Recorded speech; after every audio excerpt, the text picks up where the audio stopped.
الاخوه الان كيف ما كتشاهدوا البيت ها هو تشمع. هناك قرار قضائي، وانا شخصيا كنشكر القضاء المغربي النازي واخصص قضاء مدينه بركان اللي كانت عنده الجرأه على انه يصدر هذا القرار ديال تشميع هذا المنزل اللي كان طور الاصلاح.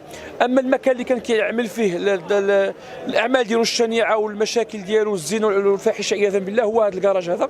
اش اخويا ربيع؟ هو هذا الكراج هذا.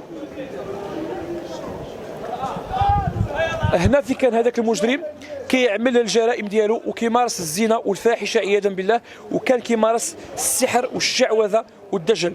واللي بغيت نوصل للاخوه الكرام ايها الاخوه الافاضل الله يجزيكم بخير، حنا قمنا بجوله استطلاعيه انا والاخ نعيم ربيع مع مجموعه من الناس هنايا، وتكلمنا معهم وتناقشنا معهم وتحاورنا معهم، وبفضل الله عز وجل تبين لنا على ان هذا السيد هذا ماشي راقي شرعي، وانما هو سحار ودجال ومشعوذ، وكان كيمارس لنا الرذيله والسحر.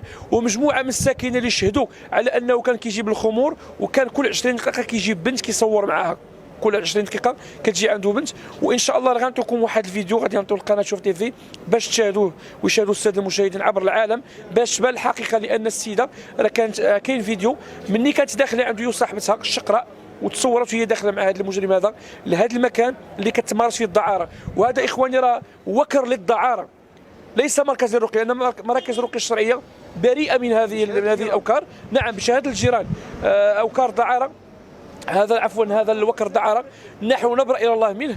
وانا بصفه راق شرعي اتبرأ الى الله وابرأ الى الله، انا ورفقه صديقي نعيم ربيع بصفتنا رقاة شرعيين ولدينا السبق في الميدان ولدينا الاقدميه ولله الحمد، نبرأ الى الله من هذا الراقي وكل من على شاكلته، وندعو ساكنه هذه المنطقه أن تبرأ إلى الله من هذا الدجال ومن كل السحرة. ومن هذا المنبر أنا كندعي ساكنة مدينة بركان، أي ساحر عندهم في شي حي، أي ساحر كاين في شي منطقة، أي دجال، أي واحد كيدعي انه راقي شرعي وراقي غير شرعي، فانا كنوصي الله يجزيكم بخير على المحاربه ديالو وعلى الطرد ديالو، وتضامنوا تجمعوا لي كارت ناسيونال ديالكم وتمشيو عند القيد وتمشيو للعماله وتمشيو عند رجال الامن وتدفعوا للبرلمان المغربي من اجل محاربه هؤلاء الدجاجله.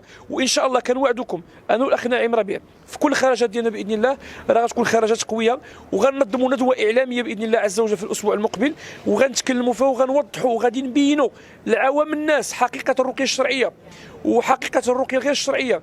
اما بالنسبه لهذا المشعوذ هذا فهو الرقيه الشرعيه تتبرأ منه براءه الذئب من دم ابن يعقوب، وحنا الرقاة الشرعيه المغاربه كنتكلموا بالاسم ديالهم اننا نبرأ الى الله من هذا الدجال ومن غيره ومن يسير على طريقه.